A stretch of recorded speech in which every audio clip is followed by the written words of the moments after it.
an event that is very personal to Monmouth, and it's very personal to almost everybody in this room, because I think everybody has a story to tell about Sandy.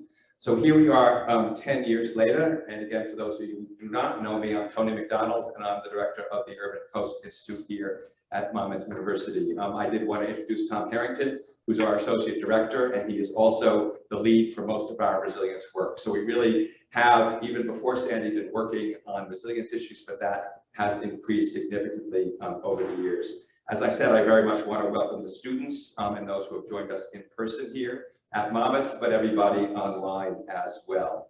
A special thanks very much to Carla Vilakova and Aliyah Saku, my assistant and our communications director, for organizing this event today. So at the outset, I want to acknowledge the personal costs of Superstorm Sandy. As we were reminded just last month by Hurricane Ian, the loss of life, livelihoods, and the disproportionate impact on vulnerable and environmental justice communities. 10 years ago, as I indicated, Monmouth stepped up to serve as a shelter for 1,500 displaced persons. We needed committed not only to rebuilding our infrastructure, but committed to the long-term task of rebuilding lives and not just restoring buildings. Before I introduce our distinguished panelists today, I want to share a few general observations to get things started. The name for today's event, a little bit tongue-in-cheek, Fractured Shakespeare's, to build or not to build. The reality is we will build in New Jersey, and we need to build in New Jersey.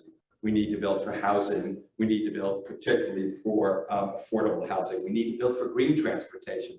We need to build for offshore wind, not only here, but offshore as well. We need to build for restoration and nature-based features. So restoration is also a way to build. But I'm going to suggest, and I think we'll talk a little bit about the rebuilding today, but I do think we might need a new ethic of building with nature and living with water, because I think that's the future that we all need to face up to. The second part of the title for this session is the lessons we haven't learned 10 years after Superstorm Sandy. We have done a lot, and there is a lot of credit that should go to a lot of people for the actions that were taken, not only immediately after Sandy, but in the last 10 years. While there have been a lot of successes, progress in restoring, strengthening, and elevating buildings, a greater commitment to blue acres, open space and nature-based features, investments in more resilient energy infrastructure, new proposed climate-ready policies, expanded assistance to communities. There is still a lot more to do. See, I'm leaning on slides here, so let me just back up a little bit, get us to the beginning. So also, I want to think a little bit about something, which is I have a lingering sense that we haven't substantially reduced our vulnerability during this time and are repeating some of the same mistakes of the past. More fundamentally, as I will explain a little bit in a minute, the past blueprints may not be sufficient to address our future challenges. Thanks to our colleagues at Rutgers University, here's just a couple of simple slides to really suggest that the impact of climate change, and I think that's another thing that has fundamentally changed in the last 10 years. I think the threat of climate change in its relationship to storms was something that really was still unknown. I think that's really been proven. I also think that the popular understanding of the need and serious distractions, not only because of Sandy, because of the events since Sandy that have occurred not only in New Jersey, but in Florida and elsewhere, have really recognized that this is an issue that needs to be dealt with now. So we will see that there are just some realities that is increasingly clear, that the temperatures are climbing, and that's a reality. So it's not only the impacts, as I said before, the physical impacts, but the impacts on our community, the public health issues. Sea level rise is accelerating. It always has been. This is one of the fastest areas always for sea level, but that has been accelerated consistently and will continue to, no matter what we do on the mitigation side. Sea level rise will continue to rise. In addition, the extreme precipitation and more frequent and intense storms. Again, there was speculation about that, I think, 10 years ago. Now there's increasing evidence of the increasing storminess and the potential impact of those storms. In addition, as I said, this has real-world impacts as well. So this isn't just about a natural issue. It's just not about hazard response. It is also about human health. There was just a report yesterday about the impacts of climate on health worldwide. That is an issue, a serious issue. Temperature in cities, really the vectors for disease, a lot of other issues. So these are significant issues that are directly linked to the increased storms and climate change. The impact on the economy, we certainly saw that after Sandy, and we recovered to a large extent, but we see continuing threats in that regard. And as I mentioned, and I think everybody is well aware of the impacts on the environment directly. So these are real issues, and these are issues that are really for the future that we need to deal with today. And that's a particularly difficult public policy challenge. How do you motivate people to take actions today when the threats seem to be far off? But I think in this case, I think hazard storms is one example where we are seeing those impacts right now. So hopefully we can galvanize some efforts around that. I think our discussion today will hopefully advance that somewhat today. So thank you very much. A few before I introduce our panelists and turn it over to them. The way this will proceed a little bit is each of our panelists will step up and give us about 10, 15, 20 minutes of general remarks to sort of start us off, get us thinking about issues. We'll then have a discussion amongst ourselves, and then it's open to questions from the audience. So please think of your questions. Come up to the mic that's right there. Identify yourselves and ask your question. Please try to be brief. Your comments and your questions to be brief so that we give opportunities for other people. I do apologize to folks online. We cannot take questions for the folks online, but again, this will be archived, and you can always follow up directly with the Urban Coast Institute if you have any questions. If anybody online has any technical issues, we will be monitoring the chat, so please let us know if there's any issues in that regard. So let me quickly, I'm going to introduce all three speakers and we'll proceed from there. Fine.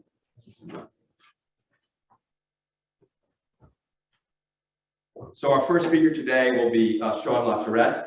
Shawn was appointed by Governor Murphy as the Commissioner of New Jersey DEP in 2021. He's responsible for formulating statewide environmental policies.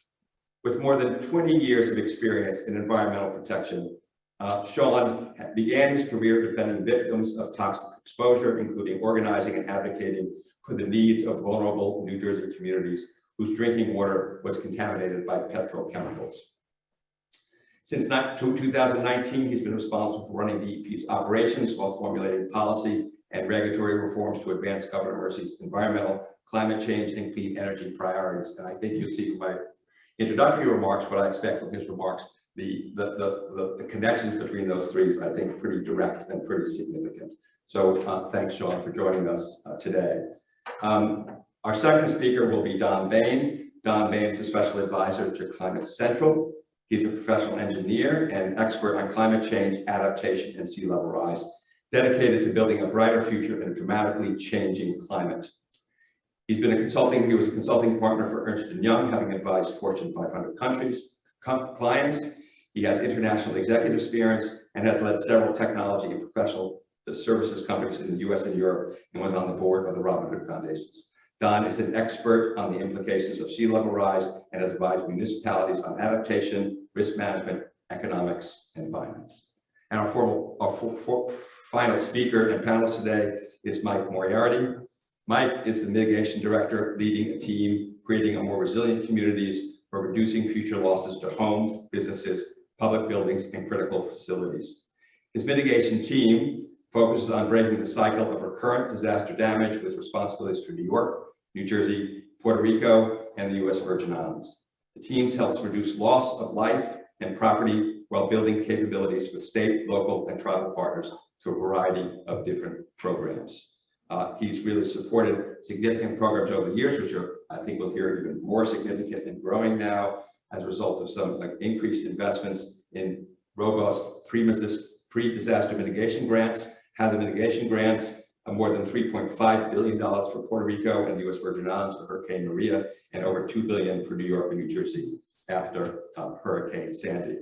So before I ask Shawn to come up, just a few final remarks is, in 2 weeks, I'll be going over to Egypt for the International Climate Conference, COP27, to work with colleagues to elevate the importance of oceans in the climate negotiations. The connections will be clear to everybody in this room as we discuss today how we adapt to sea level rise that is already baked in and the reality of more intense coastal storms, while at the same time preparing for a green energy future that will stave off even more dire consequences. Finally, I'll end my remark with another Shakespeare reference, fittingly from The Tempest, whereof what's past in prologue, what to come is yours and mine to discharge. So let's get to work. Thank you very much.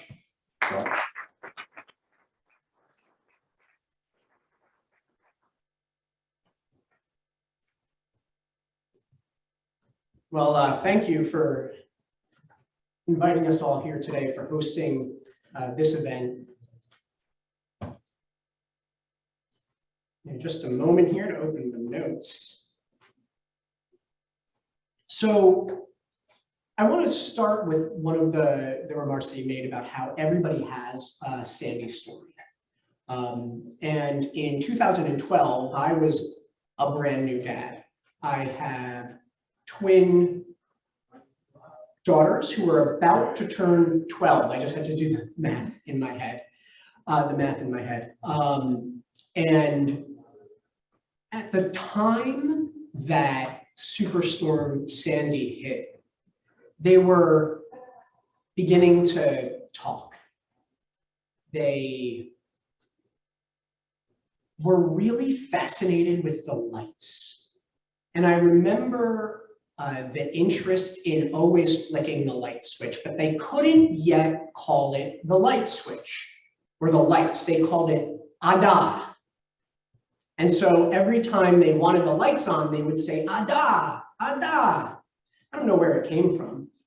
Then Superstorm Sandy hit, and we were without power for a considerable period of time, like much of the state. Thankfully, I'm in an inland area along the Raritan River, while tidal, and in certain points, the storm surge affected the lower lying parts of our community. And power was out for a while, and I remember them screaming, Ada, Ada, and crying.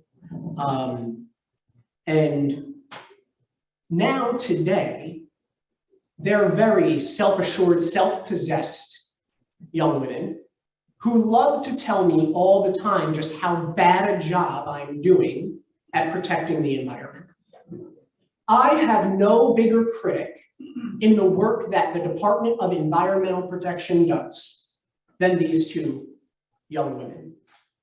Whether it's the fact that not all the quick checks have gotten rid of their straws, or the fact that our community doesn't have a power plant in it, but all the Black and brown communities do. Very self-assured, self-possessed young women. And they care a lot about climate change. They have, as kids, this climate anxiety, right? And one of the things that I try to instill in them is the power that comes with the information that we have, right? Because when we look at the really scary, downright scary implications of a changing climate for the state of New Jersey, and they're happening now. It's not as though it's the future. It's here right now in ways large and small. And what I try to remind them of is, because of the great work that gets done in places like the DEP, like FEMA, like Monmouth, like Climate Central, we are empowered with information that encourages, no, it demands us to act, right? We must be more prepared than we are. We've done a lot of great work since Sandy, right? We've invested significantly in flood control infrastructure. We've invested in the creation of engineered dune systems up and down the coast. Hard fought by Dave Appy, a member of the Urban Coast Institute's board. Thank you, Dave. Thank you for protecting us all, even when we can't see our ways to individually protecting ourselves, right? Because that's the innate tension. What is good for the whole sometimes isn't perceived as being good for the individual. The Department of Environmental Protection, we live in that space every day. Some might say we are that tension.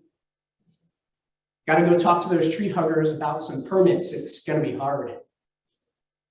It doesn't need to be hard, but it should be informed. And it should be informed by the climate realities that we face. So the truth is, despite all that great work, despite the dune systems and the building raises and the flood control infrastructure pursued with the Army Corps and with FEMA and by our local governments, we're still not ready, right? The remnants of Ida, as it devastated some of our inland communities just last year, it showed us that. It showed us that we're not ready, but the silver lining is that empowered by sound science and a willingness to make wise and sometimes hard choices, we can be more ready. We can be more ready, and we do that work by partnering with each other across the agencies and that are represented here today and others across all sectors of our economy, from our business sector to our housing development sector to our industrial sector. Everybody gets to be a part of this progress that we should undertake to make ourselves more resilient.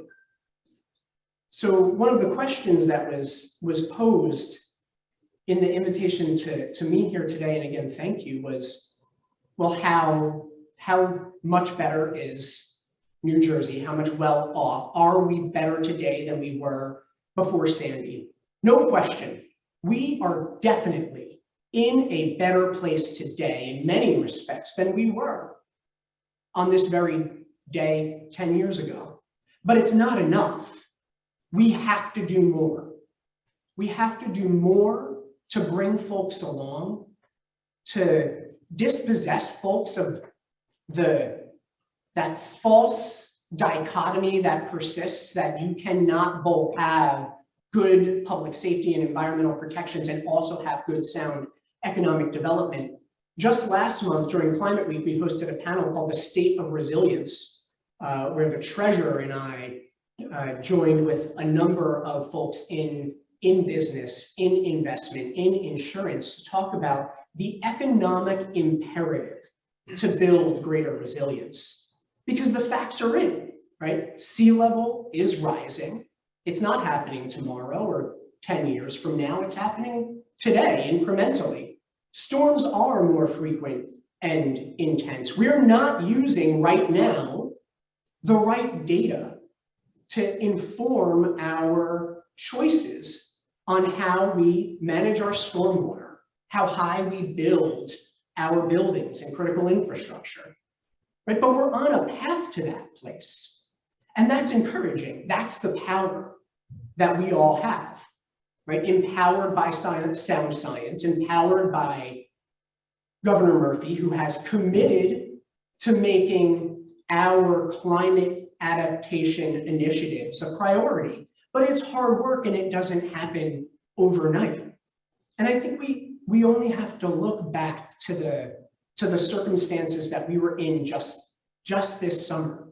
All at one time this summer, we had, in what was one of the driest, hottest summers on record, we had still sudden floods that impacted areas of Bergen County in unnamed storms. We had arid conditions, diminishing crop yields in farm-rich Salem County. We had the largest wildfire in over a decade destroy 15,000 acres of our pinelands. We had a 9-mile harmful algal bloom infecting the Millstone River and endangering one of our most critical water supply intakes for central New Jersey. All at once, right? And this is the nature of environmental problems. They take a long time to materialize. And then once we acknowledge them, once we commit to confronting them, they take a long time to correct.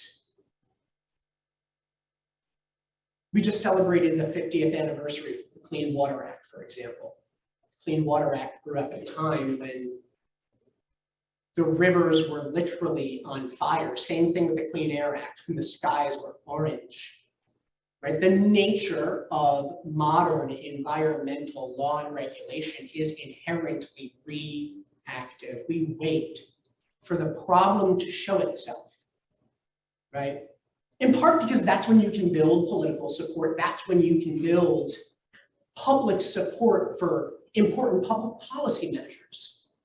But we are at a point right now, I venture, where we get to choose, empowered by that sound science, which of course doesn't stand still, but is an important planning tool, an important public policy making tool. We get to decide if we're going to stay reactive, or are we going to be more proactive and use the information, use the science that we have to make wise choices, knowing that our projections are necessarily imperfect, right? We get more rain today than we did 23 years ago, which is the time of the last data point that we use to design stormwater systems from 1999. I couldn't sit at a bar and order a drink in 1999, but yet we use that data and 100 years backward from there to calculate rainfall and design our infrastructure. It's not the way. We cannot suffer the misimpression that things will always be as they are. They will change. New Jersey will look and feel different as a function of climate change. We should reasonably expect to see significant sea level rise over the course of this decade, and we should plan and regulate for that to happen. And if we do that, we will learn the lesson of Sandy. We won't ask ourselves 10 years from now or 20 years from now if the question was build or not to build, because it's the wrong question. The question is, how do we become more resilient? Because yes, we should build. We must. We're not going to chase people from their homes. Quite honestly, there's nowhere to retreat to. We have to build resilience for every community across the state and well beyond. And we have the power to do that. And it necessarily takes time. And it also takes a commitment to purpose and a rejection of this allergy to nuance that seems to permeate our public discourse. The supposition that information is simple to understand, solutions are easy, and they are singular, because none of those things are true. The science can be murky and sometimes unstable, but a planning tool. I can leave here as soon as I'm done with lunch. Sure. I can get out of the way. I hope you enjoyed your lunch. Good. I ate mine in the car. The solutions aren't singular, right? There is no one silver bullet that will protect any community from the ravages of climate change. But there is a network of solutions that if we pursue concertedly and we commit to them over time, they will show their benefits. And it starts with climate resilience planning, right? The Chief Resilience Officer for the state, Nick Angarone, hates that I say this, but the most important thing is the unsexy work of planning, right? Because if you're not ready, planning is how you get ready. And we need to look granularly at every community because the solutions are different within, between, and among them. In some places, that hard civil works engineering, the flood walls, and the gate systems, and the tide gates, and the levees, that's going to be appropriate. In still other areas, it's going to be upgrading that infrastructure that we built 100 years ago that isn't working well anymore and needs to be bigger. It's nobody's fault. It's the age of America's bones, and they are failing. In still other areas, it's going to be wise deployment, using that climate resilience planning to do strategic buyouts that are going to get folks out of harm's way, because there will, at some time, be places that are not going to stand the test of time in a changing climate. And we've got to continually modernize our regulatory environment. And that can be a scary proposition, right? The DEP commissioner, I will tell you, is not the most popular guest in most rooms. Lucky for me, I've had a lot of experience with unpopularity in high school, so it's okay. But that's because of this misunderstanding that we must choose between environmental protection and economic development, right? That is and has always been false. In fact, the DEP is the wrong name for the agency that I'm lucky enough to steward. Maybe we're the department of everything else, because our principal job is to protect the public safety and health. It's to ensure that we build things that stand the test of time so that folks don't drown in their basements when the floods come. Because the Sandys and the Idas, they will come. And they'll keep coming. And they'll keep getting worse. Because the 1980s were the lost decade to get climate change under control, and we failed. And so we're catching up, and as a product of all of the emissions we've already placed into the atmosphere, it will get worse. Necessarily, we could have every electric generating unit be powered by renewable energy. We could have every car be an EV. We could do all of that tomorrow, and we should, and faster. But it still won't change the fact that for the next couple of decades, it still gets worse. So we know that, and so we act to it. We have to have confidence, right? Across every sector of our economy, across every level of government. We have to get better at doing that thing we always say we'll do, but we're pretty terrible at, which is to think of this from the perspective of what we leave our kids, right? Our inaction is to their detriment. We decide whether the barrier islands are still there for them when they're in their retirement. We decide that right now. And we decide how secure and by what means and how much we're going to invest in it. And whether or not we expect everyone to have skin in the game. Because there's no free ride for any of this. It's all expensive. It all costs too much. But what choice do we have? To lose the shore? We will not lose the shore. But we've got to invest right now in protecting it, right? We've got to invest in making sure that we build those things that will stand the test of time. Maintaining our economy in the process. Acknowledging those places that we may not be able to do enough for, and helping them find a better way. Having empathy for one another, because it is hard to recognize that the world is changing before your eyes, and it can make you feel left out and left behind. We have to be there for each other. We have to expect that our elected leaders will acknowledge that solutions take time, that it may not be possible to show the immediate benefits of an investment we make today, because it's going to protect someone else down the line.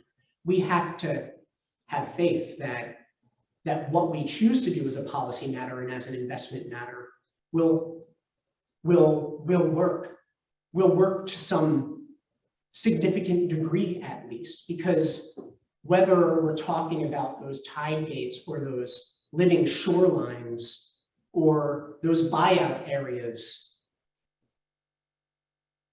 these solutions, they take time to show their benefits, just like a warming planet has taken time to show us its fury. And so we have to ask of our elected leadership to have confidence for the folks who come next to recognize that it may not be possible to measure our success on the next ballot or in the next budget, but that we'll measure it instead in the safety and security of the communities that we serve, of the planet that our kids inherit. And that's what we should do, and it's hard. And we should hold each other all to account in the process. So thank you for this forum, for having me today. Let's keep working.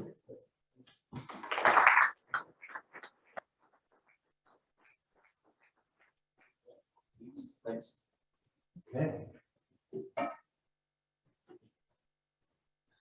Shawn, that was great. I'm going to use that America bonus. That was something. So this morning I left the house with the family and said, I'm going to Monmouth. Would you like me to bring you something? And I thought, they'd asked for a t-shirt or a hoodie or something from the store.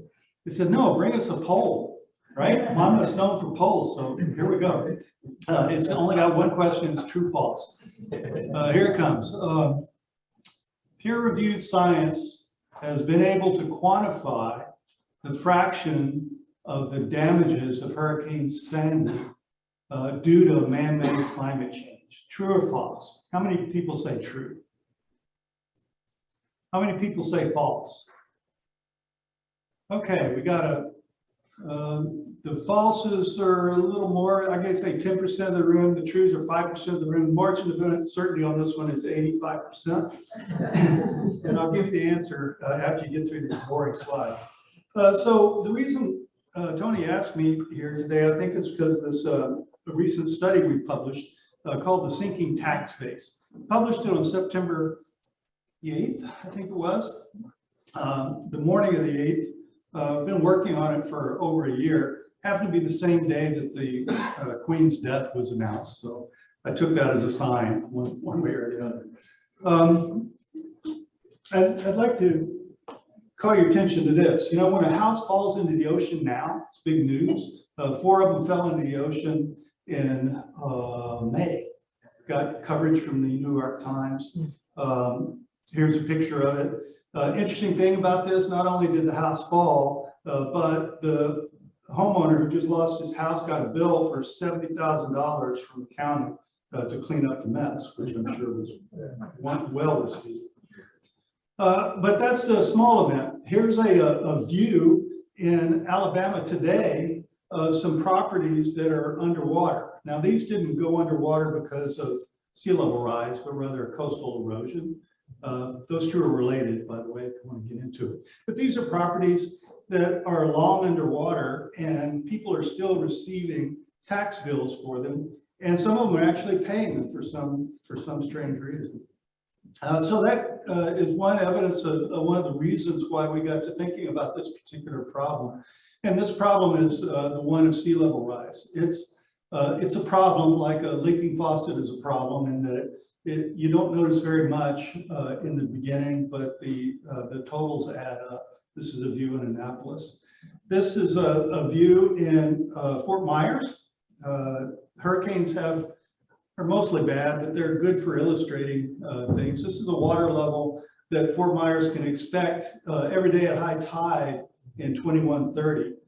This was brought to you by Hurricane Ian for, I guess, the photographer to show us. So the issue we tried to address was this, and we don't think about it because most Americans think about flooding as an event. It happens, then it's over, and clean up the mess. But what we're addressing here is sea level rise, and the water doesn't go away. And that has many implications, which we're just now beginning to wrap our heads around them. And one of them is the fact that we use the tide line in almost all states is the boundary between your private property and the public waters or the public beaches. And each state has its own laws. They're all complex and nuanced, but they all can be related to various tide levels. So we asked that question, what are those tide levels, and what do the models say about those boundaries that will be moving as the sea goes up? So the way you read this chart, it's a graphic of the shore. It's a cross section. These blue lines are various tide levels, high tide, low tide, etc. And the place that those intersect the land is a boundary line. And that boundary line is different for different states. And so we took that information and ran it against our sea level rise models, meaning the international, the world's community, the IPCC latest sea level rise models. Here's one of them. Here's one of the scenarios, rather, that drives those models. It looks relatively benign on this scale. It's showing about a foot of sea level rise between now and 2050. It looks benign, but I assure you it's not. I'll show you why in a later graph. So we ran our models. We put those models out on Amazon's cloud services. The first time I ran the model, it took 6 weeks to complete. And the electricity dimmed in New Jersey and New York for a period of time while that was happening.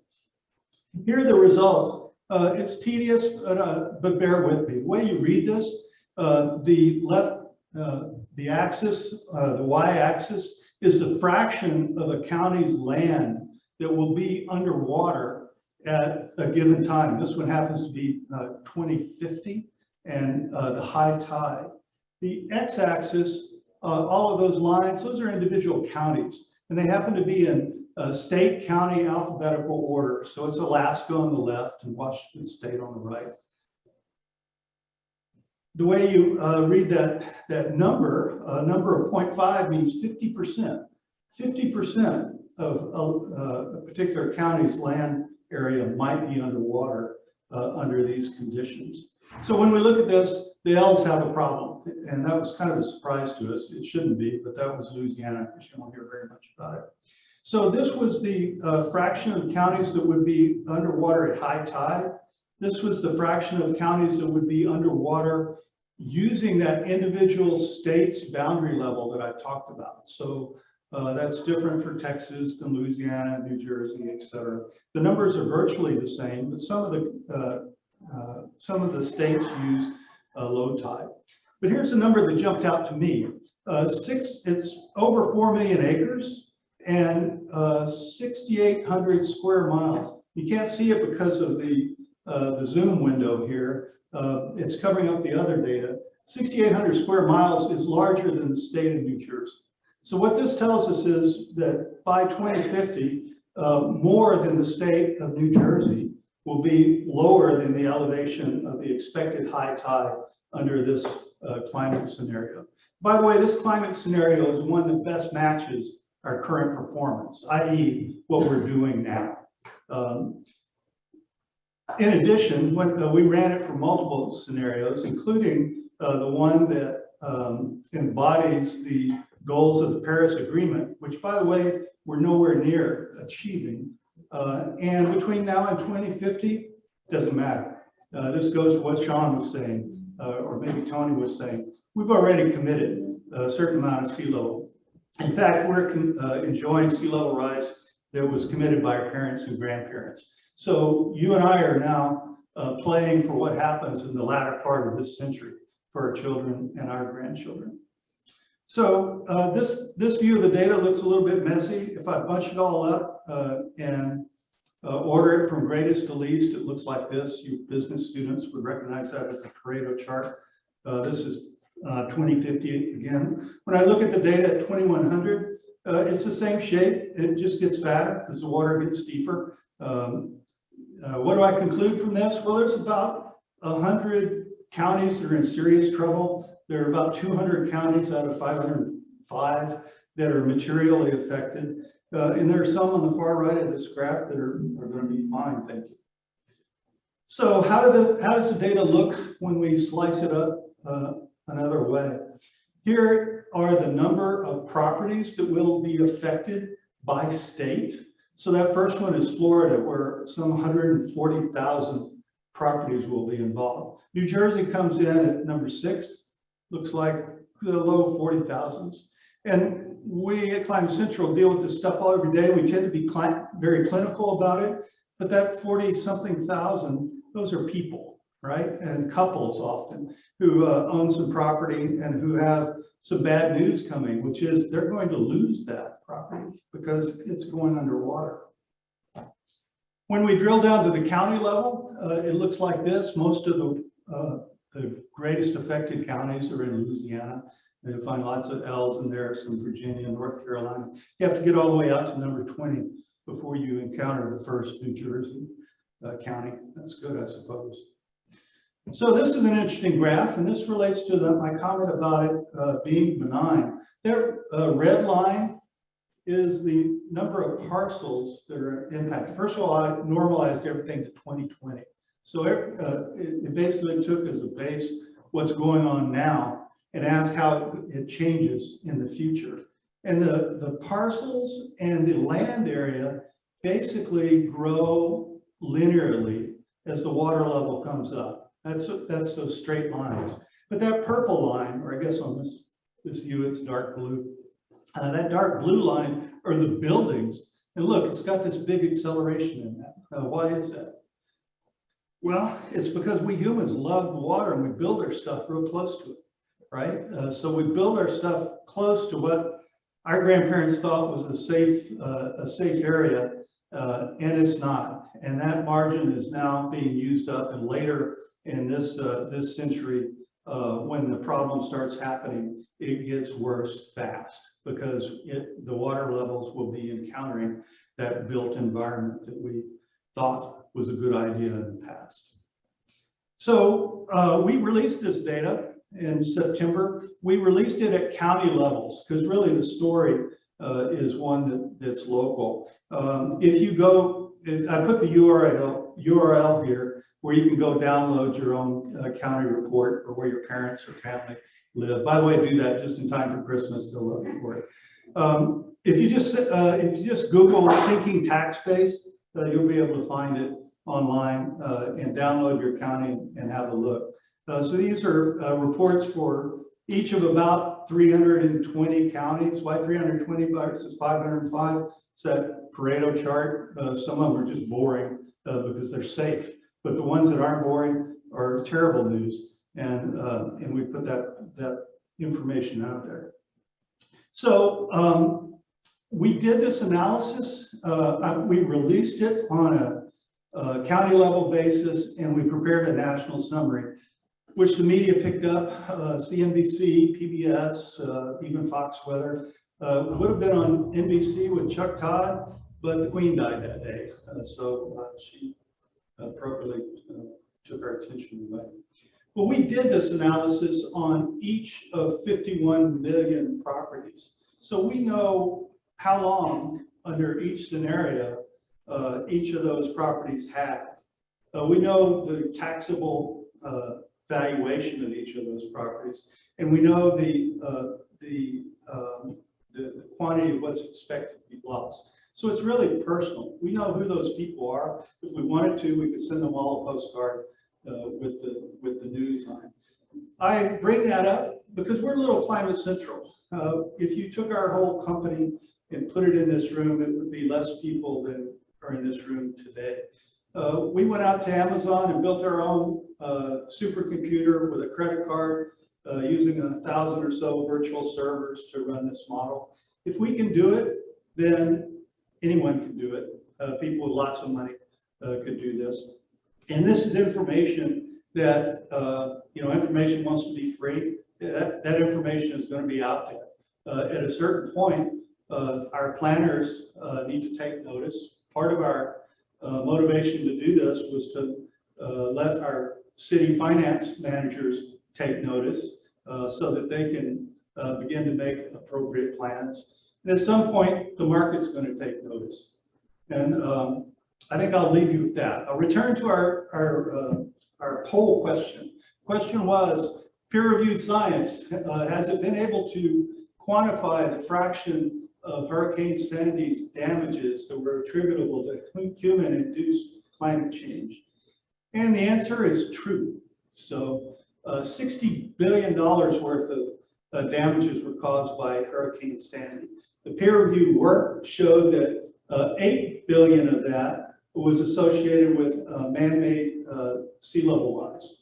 So that was 10 centimeters, or about 4 inches of sea level rise that Sandy rode in on that was higher than the sea that would have been had it not been for human-induced climate change. And that was worth $8 billion in damage to people who wouldn't have otherwise suffered that damage. So with that, I'll turn it back to you, Tony. Thank you.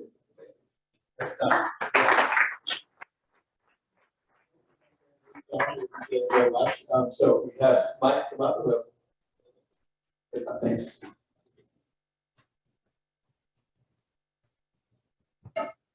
Thank you, Tony, and thank you for having us here today. So I'm with FEMA, and when we're not responding to disasters, we're often researching, planning, modeling for future disasters. And I can tell you, before 2010, 2011, the worst case scenario that we planned for was a hurricane that comes right up the New York Bight, the area that's open between Sandy Hook and Coney Island, because that forms a funnel into New York City. And a hurricane that comes up the New York Bight and up the Hudson River, just because of the amount of infrastructure in the New York City metropolitan area. Well, 2011, we had Hurricane Irene, and it pretty much followed that exact path. We thought, and that was our first multi-billion-dollar disaster for FEMA Region 2, and we thought that was our big one, right? And only 12 months later, post-tropical storm Sandy laid waste New York, coastal New Jersey, and to the tune of, we tracked on $75 billion in damage, but 233 lives lost. So most of you in the room were probably in your early teens and didn't pay that much attention. You probably felt that you didn't have power for a week or 2 weeks, but that might have been the extent.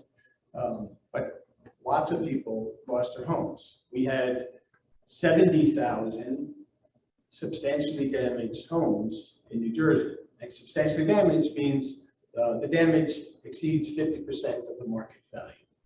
And we track that number because it's an important threshold. Once you hit that 50% mark, we require that the house be brought into compliance. So if it's below the base flood elevation, it has to be elevated above, or the mechanicals, or whatever is causing the non-compliance has to be corrected going forward.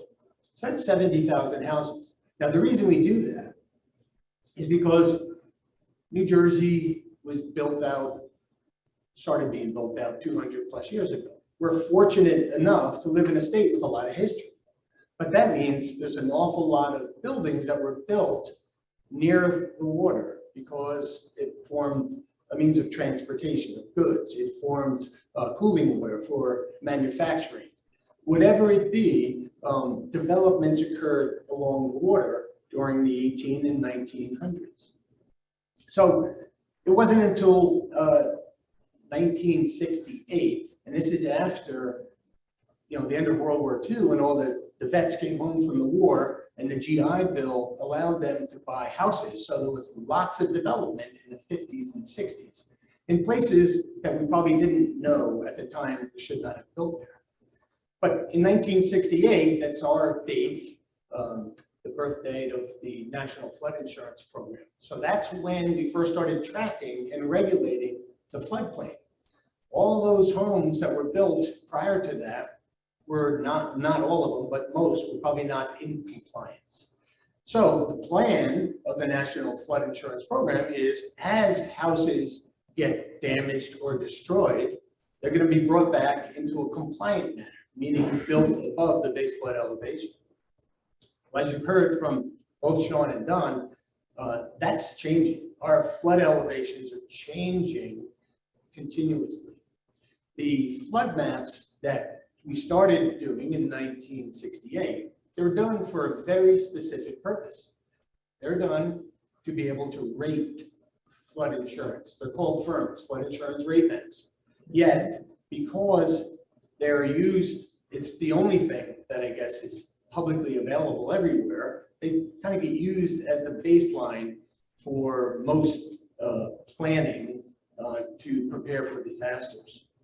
Again, the purpose was to determine flood insurance rates.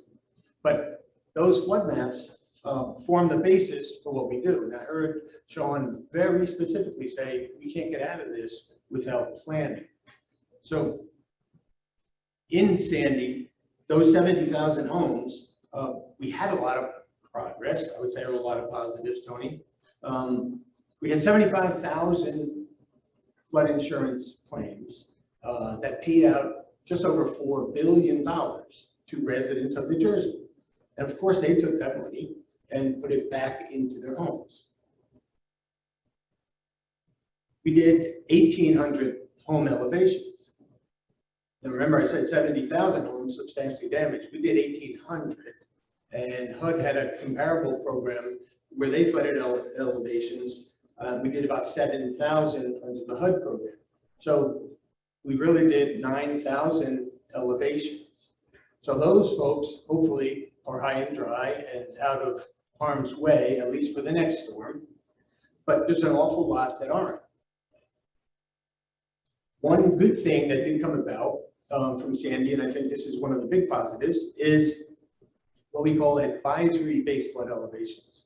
So those firms I mentioned, we renew those every 10 to 20 years to make sure that it has the latest data. Now, in order to do a flood insurance map, it takes engineering studies, usually about 3 to 4 years of study before we get preliminary maps that we share with the county and communities that will then adopt those as their own.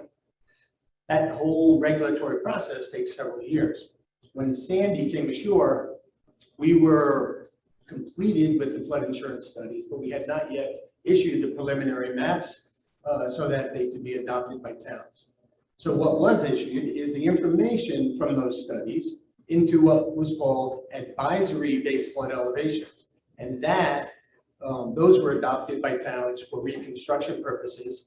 And there they set the elevation that was going to be the elevation of the new maps. So therefore, as people rebuilt or constructed anew, they were built to higher elevations. So I think that is one of the positives that we had from Sandy.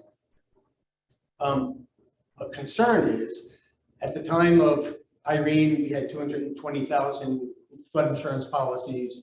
Over the next year or two, we picked up about another 20,000 after Sandy. So we had about 240,000 policies at our peak.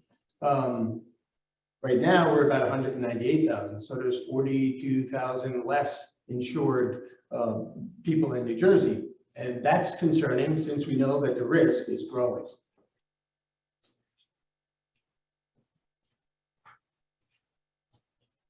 So the question that Tony posed is to build or not rebuild. And that's not a simple binary question or yes or no. What we do is we look at the forces that play, we call a force field analysis, and there's economic forces.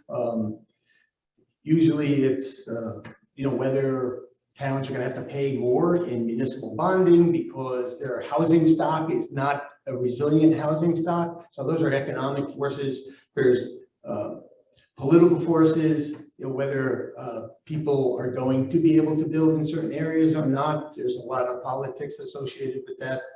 There's natural, the climate obviously is changing. As we heard from Don, some 40,000 structures are going to be underwater in New Jersey. So I think that the hardest one that we have to deal with are the social or cultural, that the Jersey Shore has such an affinity. People love the Jersey Shore. There's a nostalgic lore that that everybody just enjoys themselves at the Jersey Shore. They did when they were kids. They want to keep that alive. They want to do it as adults, and they want their kids to share the same thing. So to be able to move away from that coast is going to be very difficult for those social or cultural reasons. We can make the economic arguments or the political battles, but it's the people who want to go back and to live in that area, they're going to do it. So how do we, as Tony said, we're going to rebuild, or we're going to build again? And how do we do that so that we are a little bit safer, more resilient the next time? So it is, as Don said, science informed. It is targeted, as Shawn said, that it's not a one brush paints all. It has to be very targeted, community by community, parcel by parcel, and it's going to be multi-tiered. So communities got to adopt various strategies that they'll be able to enact and execute over time. What it requires is courageous leadership at the local level and strategic vision beyond that 4-year election window, as Shawn said, and collaborative planning. Everybody concurred in their comments today that it's all about the collaborative planning. Now, at the federal level, we're often heard saying that all disasters are local, because what that means is the state police power that's delegated down to municipalities is executed at the local level. So if something happens, it's that local fire chief or police chief or the first on-scene commander who is responsible for that. The federal government always falls in support of the state. So if all disasters are local, it's logical to follow that the road to resilience starts at the local level as well. And what that means for me, I also sit on our land use board in the community I live in New Jersey, and we see a lot of applications. People always want to build, bigger and more and cover more land. So we're dealing with lots of variances for impervious cover, and it just means that there's more water that runs off that property and goes down the street, down the storm sewer, down to the Raritan River, and eventually out to the ocean. But in between, it stops at Boundbrook and Manville and other communities along the way during heavy precipitation events. So how do we stop that, right? How do we make sure that we're not building where we shouldn't be building? In my view, the floodplain is a valued natural resource, and it has to be treated that way. Just as other natural resources like the Grand Canyon or places that we go and we cherish. The floodplain has a very important and valued purpose, and it has to be treated as a valued natural resource. To do that means that some rights are going to be infringed to some extent. In New Jersey, we enjoy vibrant discussion about our property rights. We should be able to do anything. It's our property, and we should be able to use it as we see fit for our own enjoyment. Now, we know that's not true. We know that we do have limits. Towns limit where you can build through zoning and how you build through construction code. So what I think the best way to go forward is, as we engage in the planning that we heard about today, that we have to engage in, then that planning should turn into concrete action. And in my mind, a very simple concrete action might be, I mentioned the advisory-based flood elevations. You should have advisory zoning maps that look out 10 years, 15 years, even 20 years, and set those zones where we're not going to be able to build at the same level, right? Or where the type of construction is going to be varied than it is today. This way, people are on notice. Developers, if they want to challenge, can challenge, and we could work it out in the courts, because as we know, any regulation on property rights has to be, or has to have a national or a rational basis, right, to the regulation and what we're trying to accomplish. because otherwise it would be a taking under the Fifth Amendment. So to prevent that, we work it out in advance through this collaborative planning process, engaging the community, engaging leadership, engaging federal and state leadership. Once the plans are worked out, and let me tell you, I just came from the last 2 days, the New Jersey Flood Administrators Conference, and there are so many tools and toolkits out there to help with this planning that tells you what the precipitation level is going to be this year, next year, and 20 years out. You know, where the water is going to be. There's enough information and toolkits. There shouldn't be any question about, you know, the content that you're looking for, except which tool do I use, because there's so many tools. But the information is there, it's readily available for that planning process. Now, what do we do with the plans? That's the key. And I think advisory maps would be a first step toward getting us to where we need to be. And if there's communities along the coast that have to retreat, and I know that word is not something that's used often, because every time I talk to mayors about strategic retreat from highly hazardous areas, they say, we'll only consider that if the federal government's going to pay for everything.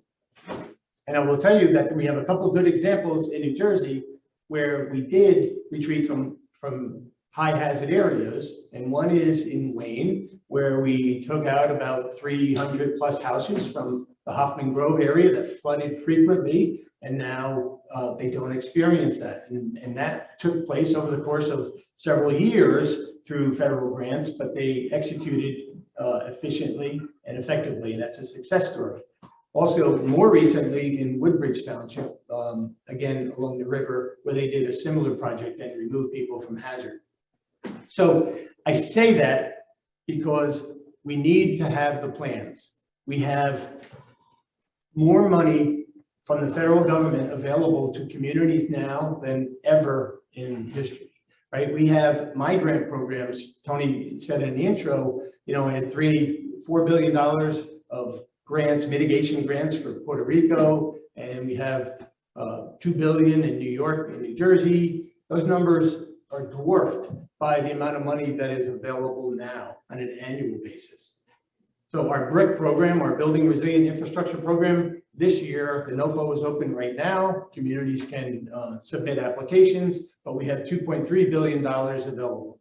And in the flood mitigation assistance, $750 million available. And New Jersey is a frequent flyer in those programs, and they do fairly well. So communities should put in for those grants. But I say, if you have that well thought through and collaborated plan, it gets you to the head of the line when it comes to competitive selection for those grants. So I thought Shawn was going to talk about some of the new flood rules coming out from the state, the inland flood rules. It's just the beginning that we really need to look at where we can build and where we shouldn't be building, as Tony teed this up. But we have to, right now, engage in that collaborative planning process and make good use of it by executing on those plans and not just going through the process.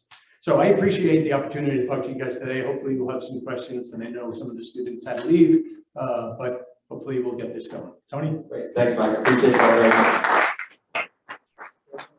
I do want to please have to go to class, and thank you for joining us. And those who are here, please think about some questions. I'm going to have a couple of minutes for a little bit of time for discussion amongst the panel, and then we'll open it up to any questions. I guess, first of all, I was kind of taken by Mike's concept that the floodplain is like Grand Canyon, and you know, it's right, actually, and really thinking about it as a natural asset that really creates great value is really something. We made that mistake with our wetlands years ago, certainly, which are floodplains, but I actually am taken by that. But I also need to thank Mike for upgrading your maps and increasing my flood insurance. So thank you for that as well. I have something personal. I have some personal. I know I do see Patrick Murray, who's on our director of Polling Institute here, Don. So I'm sure he's very happy for your shout out for the Polling Institute.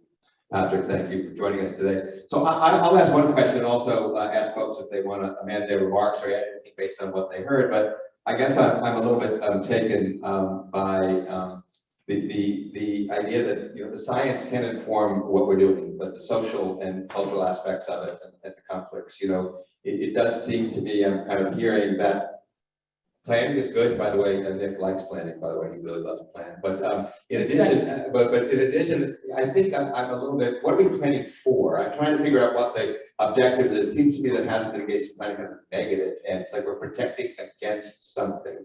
So how do we think about planning in a way around these issues so that the communities see the upside to their efforts and economic development, all the other aspects of, so anyway, just you do have speakers there, but I'll pass this on too, but any thoughts you have that or any additional comments you want to add to what Tori said? So I'll turn it over. There should be a speaker there if you have it. At the bottom is a little button that you push. Here you go. Here you go. This one? I think so. Is that a button? Oh, look at that, that's a button. There we go. Maybe you'll have to bring your daughters here. They probably can figure this out in 2 seconds, Yeah, right? they really could. They probably could. Is that working? Yeah. Ah, cool. I'm plenty loud otherwise. So I think, you know, to the question, you probably have to ask a planner, and I'm not one. But we've got our chief resilience officer in the audience here that I'm sure could build on this. But I think part of the endeavor with resilience planning is about getting granular with a community on what their challenges are on the ground with respect to the climate impacts that they're already experiencing, and sharing with that community. And I say that purposefully because I don't mean elected officials. I don't mean mayors necessarily, because elected officials are not a surrogate for the community that they serve, right? You have to inform people. You have to engage grassroots community organizations so that individual people over time can begin to appreciate this imperative and are at more forums like this one. Because what happens oftentimes is we're talking to ourselves. But if you look toward, for example, the resilient New Jersey paradigm that Nick and his team have worked so hard on, you'll see communities identifying for themselves and for us in partnership what some of those challenges are, and identifying resilience projects that could better protect that community over time. And of course, all of that is iterative. Do you get to a point where you talk with folks about the harder realities of, well, at some point, the barrier islands will be underwater, right? Not until you begin to sow some appreciation at that grassroots level of what we all seem to, in forms like this, appreciate. I think that's where it starts at a minimum. Thanks. The folks have comments to add or questions you want to add to the mix? So I think, Tony, that, you know, when resilience was first becoming in vogue, we would measure it by how quickly can we return a community to its pre-storm functionality, right? So how quickly can we get everything back in place? And instead, I think now we need to look, and it's gonna be hard to develop a baseline, but you know, we should look at how much suffering was avoided because people did not have to go through the pains of disaster. And there's strategies that we can employ. You know, we buy houses, we acquire houses that are at most risk. And unfortunately, you know, I think we did about 48,000 acquisitions from the repetitive, severe repetitive loss list over the last 20 years, but we've added 64,000 additional. So we're going in the wrong direction. So it means more people are going to suffer. And if we could measure resilience as to reducing that suffering, possibly it'll have a better spin. And I think we can do things like acquire those properties today, but grant back a life estate so that people can enjoy those beach houses now, but once they expire, then that house comes down and it becomes natural again. Thanks. Don, you have any thoughts or comments? Sure, I'll try. I first have to acknowledge climate change is the biggest intergenerational crime that man has come up with. So we have to acknowledge that. And secondly, what's happening with the sea that is in motion now, that is going to remain in motion, that is rising for thousands of years, is going to affect some people that don't have the resources to move. So the business of getting out of the way is not possible for everyone. So if I acknowledge both of those things, I'm about to say something that causes my environmental friends to want to stone me on a regular basis. But with the population, our population is not going down, it's growing. So those people are going to have to go somewhere. And that going somewhere means that we're going to have to build and rebuild a whole lot of infrastructure. We're going to have growth in areas that are safe. That looks like economic development. And again, I have to go back to the tragedy of it. But as long as we acknowledge that tragedy, there's a lot of work that's going to have to be done. It's going to require investment, good financial returns on that investment, a lot of jobs. And we need to come to grips with that. We need to be talking about the whole picture because frankly, guys like us come and tell you what misery comes with climate change, and it does. And believe me, I don't have a therapist, but I probably should. It gets old. We need to be talking to the rest of the community about how this is going to impact them. And the last thing I want to leave with, I think it's a great metaphor that old guy like me is still talking and all the young people left. That's kind of the issue we have. Yeah, I do think you're right about that. I think after your remarks, I might have to get a therapist. So thank you for sharing that tragic news. But I guess you also have treaded into something that does seem to be a disconnect that Shawn, you observed, and Mike as well. These are the local issues that we have to, our communities, particularly in New Jersey, they're very both structurally the way the law works, private property rights, that's individual as well as local. I guess how do you, and I really like the observation, we have nowhere to retreat in New Jersey. We're going to have to figure this out for the future. But so I'm trying to figure out how, when municipalities have incentives where they have to fund their schools and their tax base, how do you create value that is somehow monetized so that local communities can really see their economic development benefits from this, or in a shared way? So I'm just trying to figure out how you have that conversation with them, because it's not like when I talk to the local officials that they don't know the same, some of the stuff that we know. We can visualize it, we can show them. You have data, you can send the postcards out to everybody. But there's really no option for them. I mean, at least they don't see what the incentives are for the communities then to try to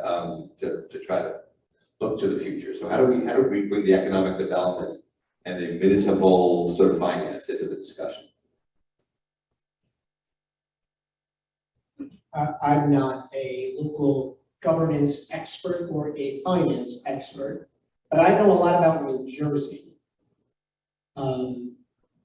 We have 565 local governments. We have 3,000 water systems, right? This is a governance problem at a real macro level. And I want to say something about shared services, but it would be disingenuous because the answer is really a new approach to governance structure.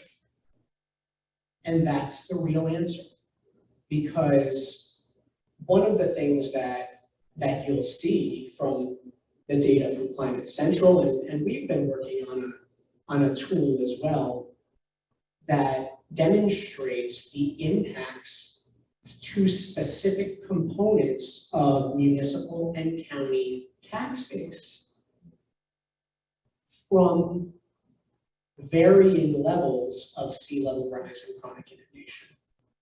And it would chill the spine of local leaders. I'm not sure that it would promote action. It's scary.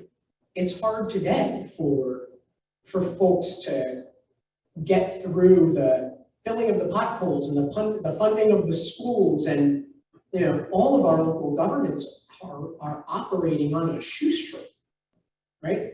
There are capacity problems up and down because there's not enough folks to do the work, such that I'm not sure, and Nick can confirm this, I don't think there's a single local government that has done a climate vulnerability assessment under the recent law that amended the municipal land use law. And Nick, you can tell me if I'm wrong.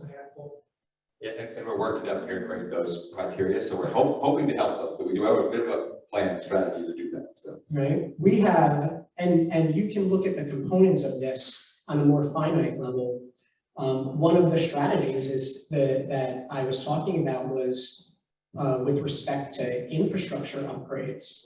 Do you know how many municipalities don't take advantage of the New Jersey water bank that would help them to right-size their stormwater infrastructure because they don't have the capacity to take advantage of all this free money?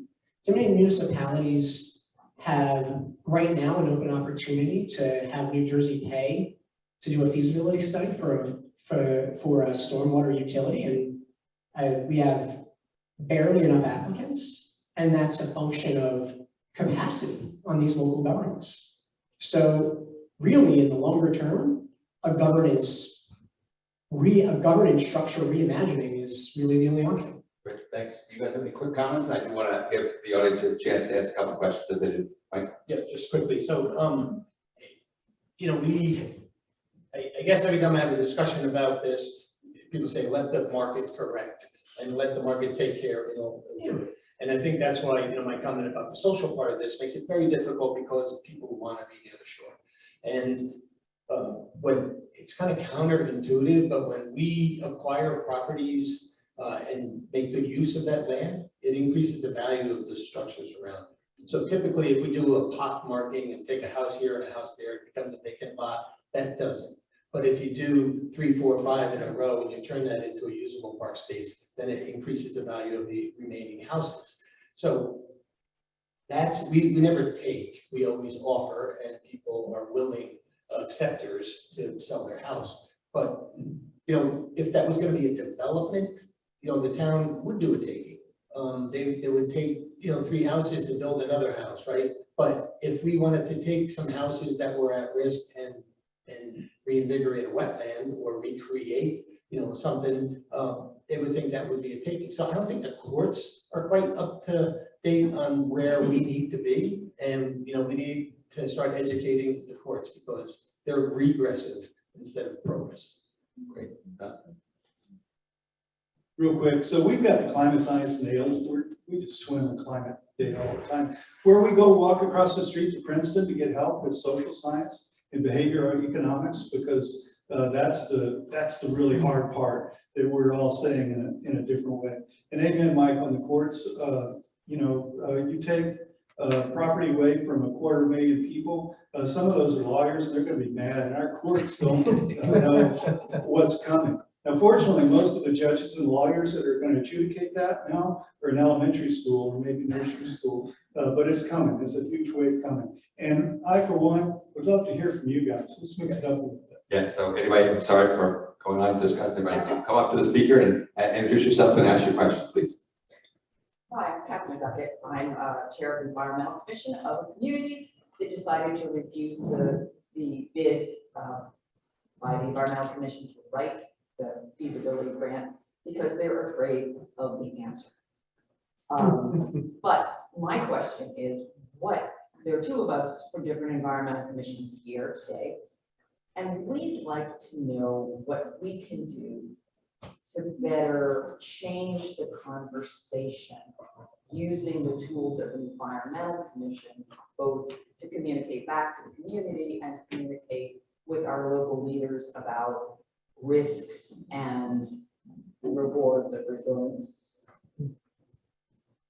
actions. I I wish I had a good answer for that.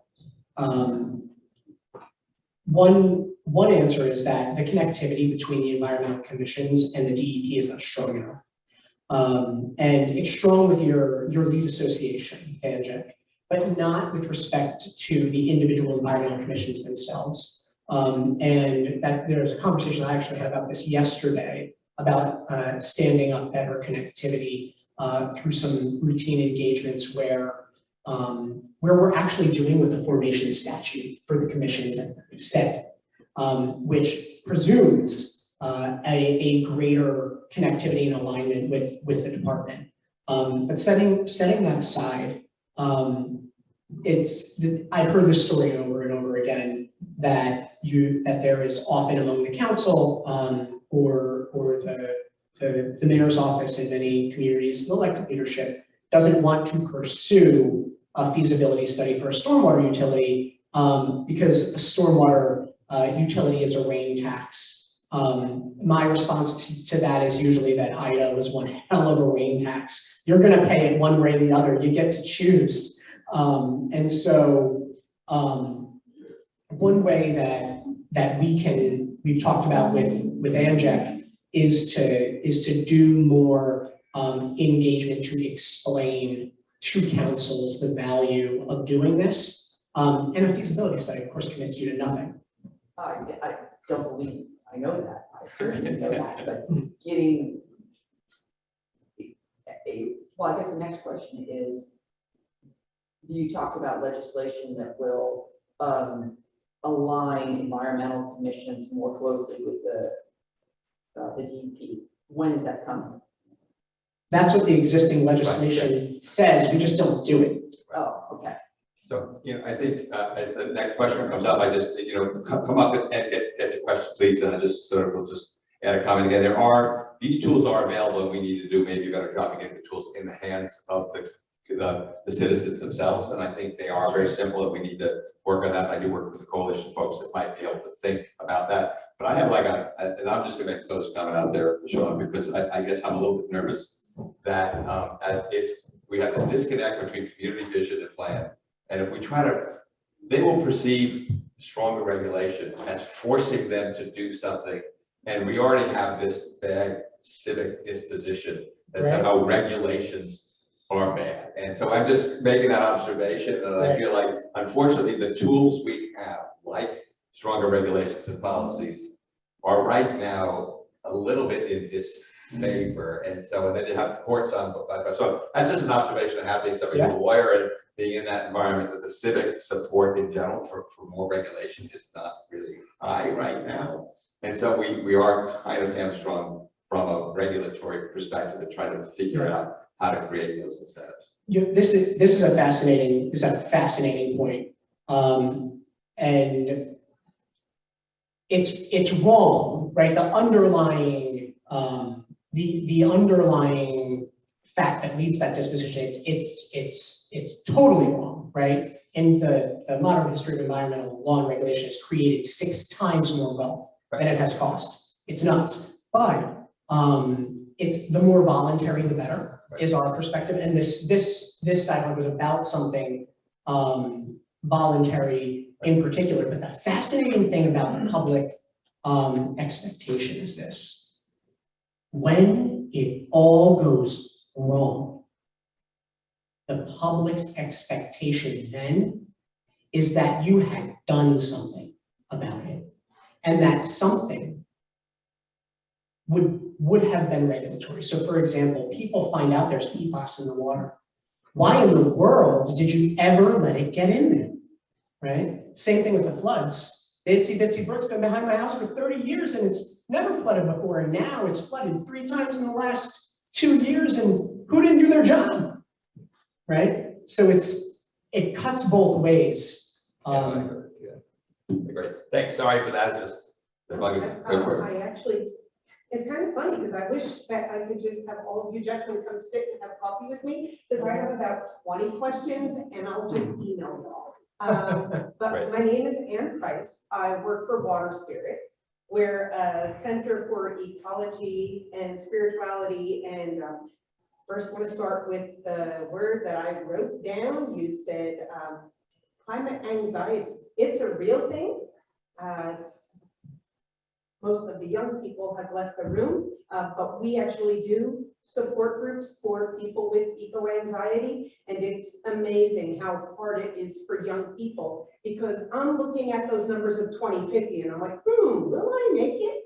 Don't know. My kids are going to. The kids that were in this room are going to. So it's a big deal for them. But there's other things I want to bring up. I live in Middlesex County, Monroe Township, and I was destroyed by Irene.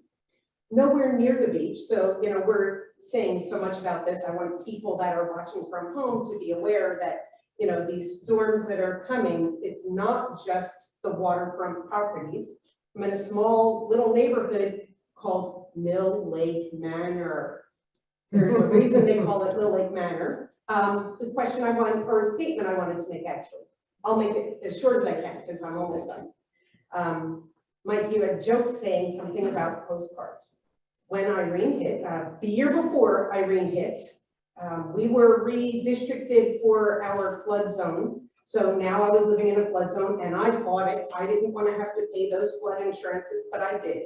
I lost. So good for me. I had flood insurance. My neighbor who did not have a mortgage did not know that we were redistricted. So she did not have flood insurance. So while you were joking, saying people might get those postcards, or that's actually a brilliant idea, because there are many people who don't know they're in a flood zone. If they don't have a mortgage any longer, they don't know. Or if they're renters, do renters know? And so many of the populations that are vulnerable, do they know? How do they become aware that they're living in a flood zone? Okay, I'll put off. I have a whole lot of other questions. I'll let other people go. Thank you. And again, I do think we need to wrap this up. If there's one more question, we probably ask folks or we. A quick comment, fewer than 20% of the people in a flood zone have flood insurance. So it's a big problem. Yes. Thanks. Hi, my name is Laura. I'm an environmental commissioner too, and I wanted to know what your favorite flood mapping tool is, because you mentioned there's a bunch out there, but we want to bolster our site plan reviews and have data behind when we ask for minorities and green infrastructure. njfloodmapper.org. Yep. Also on the DEP website, if you go to our homepage, you'll see a link for the inland flood protection rule that we're working on and continuing to stakeholder. On that page is a link to what we call the flood indicator tool. You pop in any address into that tool and it will pop out a little report of some of the indicators for flooding. We just finished the design and put this online within the last few weeks. And it'll pop out a little report, it'll give you a map. And if you have the indicators, you call us and we help you. You have a thought as well? Yeah, so all three of us make flood maps, all three of our organizations. So the answer is the one you will use. It's just like the gem and the floss. It's whichever one you will use that one. So. All right, great. I just want to thank everybody for coming and very much thank our panelists. Really fascinating discussion, all the work you do. Thank you very much. Work continues, but I appreciate you joining us today. Thank you very much.